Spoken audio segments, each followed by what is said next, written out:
If you saw a young boy dying in a gutter, would you walk past and ignore him?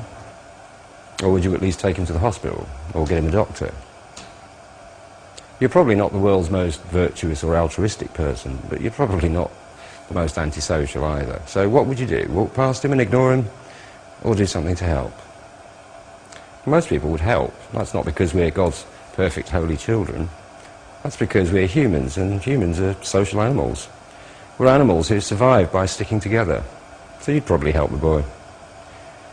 What you wouldn't do is stand there and theorise about it, demand to know why he's there, or who's to blame, or which office of the local authority to complain to.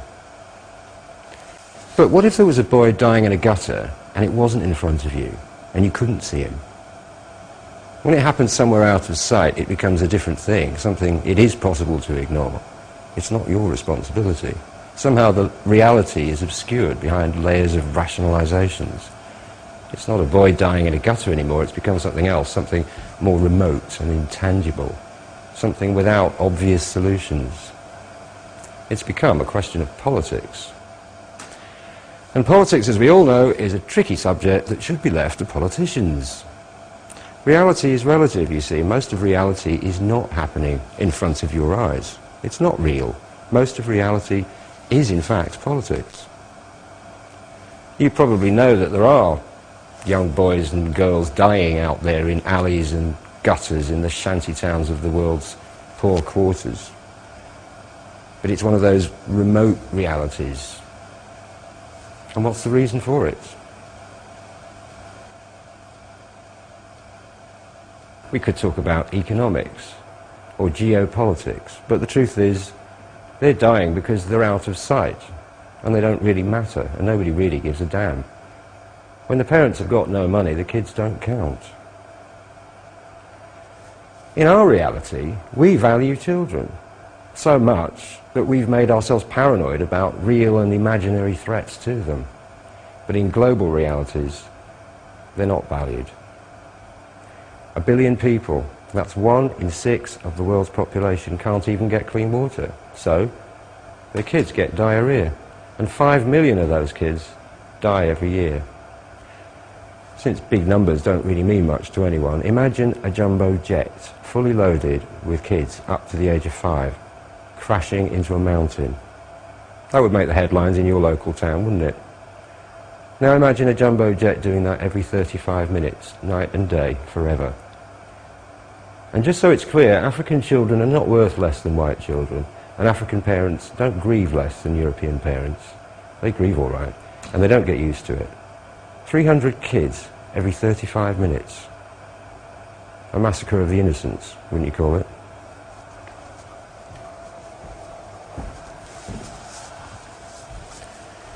Why do famines exist? Too many kids, say some people. After all, we Westerners only have small families. But we only have small families nowadays.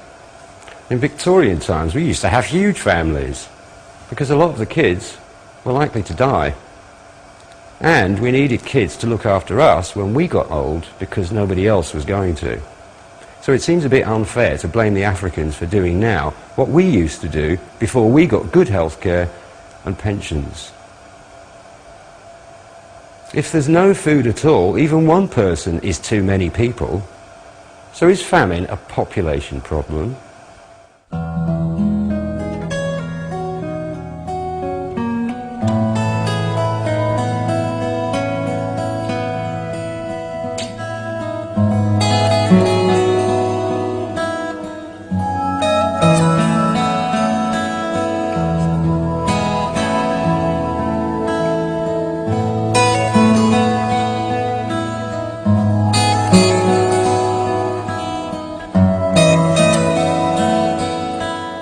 Well, over 20 years ago, the World Health Organization calculated that the technology existed to feed a world population 12 times its size.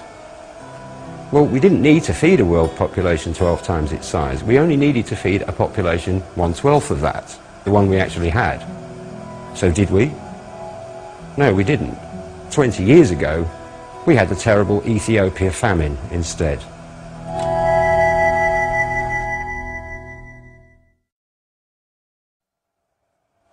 We are lucky in the West, there's no denying it. We don't have a water face, we're not slaves, we're not starving. Our kids get an education, public health, a choice of food, a measure of security and comfort. But are we having a good time? Are any of us?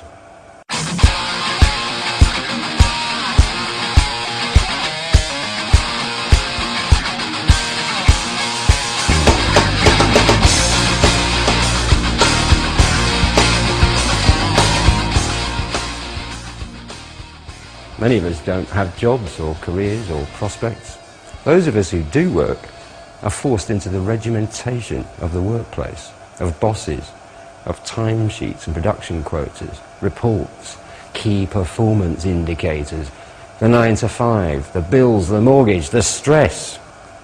Our kids are now being made to work harder and from a younger age to become skilled and employable. Kids of 5 are now being given homework.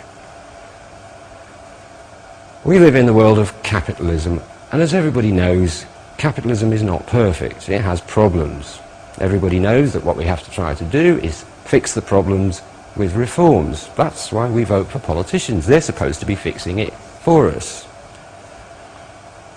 Capitalism is like a car that's permanently on blocks, with some politician underneath it, and another one in the bonnet, shaking his head, saying, oh dear, that looks bad, that does.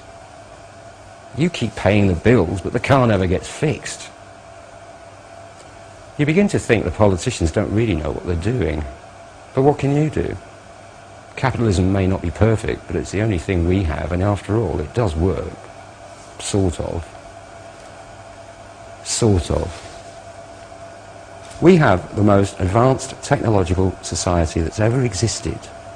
But when it comes to doing something useful, like feeding the people in it, or limiting pollution, or limiting global warming, we can only manage sort of. Here's a question. Does anybody at all ever watch party political broadcasts anymore? The problem with party political broadcasts is that they're boring and you don't believe a word of what they're saying. They're like soap powder adverts, each citing dubious evidence to show they're better than the others.